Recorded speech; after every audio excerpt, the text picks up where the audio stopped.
Shalom semuanya dan selamat datang di Rega Bia Ifrit.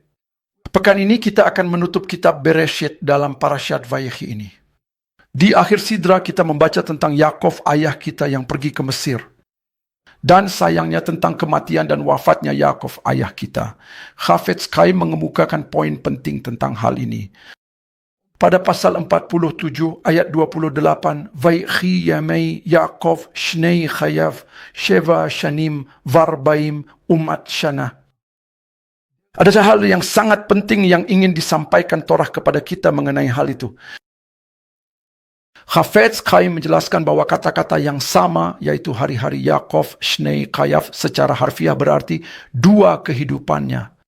Hal yang sama juga muncul secara jelas dalam kehidupan Sarah di Parashat Chayei Sarah.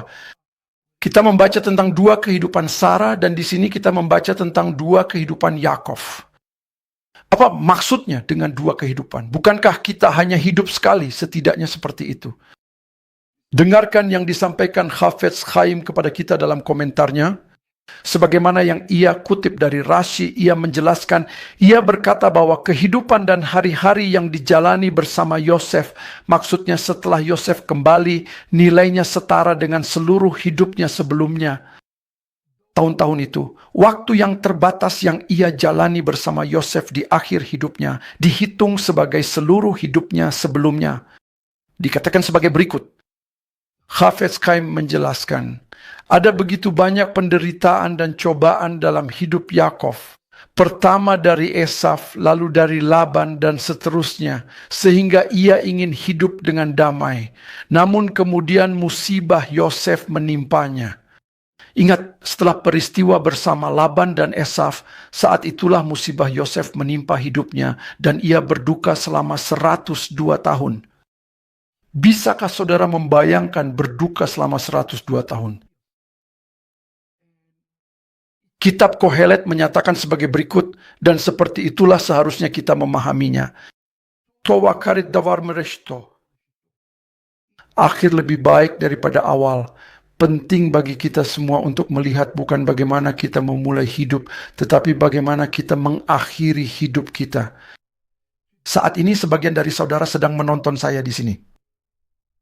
Saudara sedang mendekati akhir hidup saudara. Dan firman yang perlu saudara pegang adalah firman dari Kohelet ini. Akhiri dengan baik. Akhiri dengan kekuatan. Akhiri dengan kehidupan kedua yang jauh lebih besar daripada kehidupan pertama yang pernah saudara jalani. Dia mengerti, seperti dikatakan, Shasov Tov Hakol Tov. Saudara pasti pernah mendengar ungkapan Gamzu Lotova, semuanya demi kebaikan. Dan kemudian dia mengerti. Yakov mengerti bahwa semua yang telah ia lalui, semua kesulitan, semua rasa sakit dan penderitaan, hakikat dari semua itu adalah demi kebaikannya sendiri, agar pada akhirnya ia dapat mempersatukan keluarganya sendiri. Seperti dikatakan, Maaseh Avot Siman Lebanim, dan Chafetz Chaim menghubungkannya dengan Mazmur 126, di mana dikatakan Beshuv Adonai et Shivat Zion Hainu kecholemim az yimale sechok pinu ulshonei nurina. Apa artinya itu? Segala sesuatu yang sedang dialami Israel hari ini sama halnya dengan Yakov. Ingatlah, Yakub dan negara Israel itu paralel. Semua kesulitan, semua rasa sakit dan semua penderitaan akan digunakan untuk kebaikan dan untuk kesempurnaannya. Sama seperti Yakov mengakhiri hidupnya dengan sempurna, demikian juga Israel sekarang 2000 tahun setelah pengasingan, ia akan memasuki kehidupan keduanya, kehidupan bersama Mashiach. Demikianlah teman-teman Regah Bifrit untuk hari ini.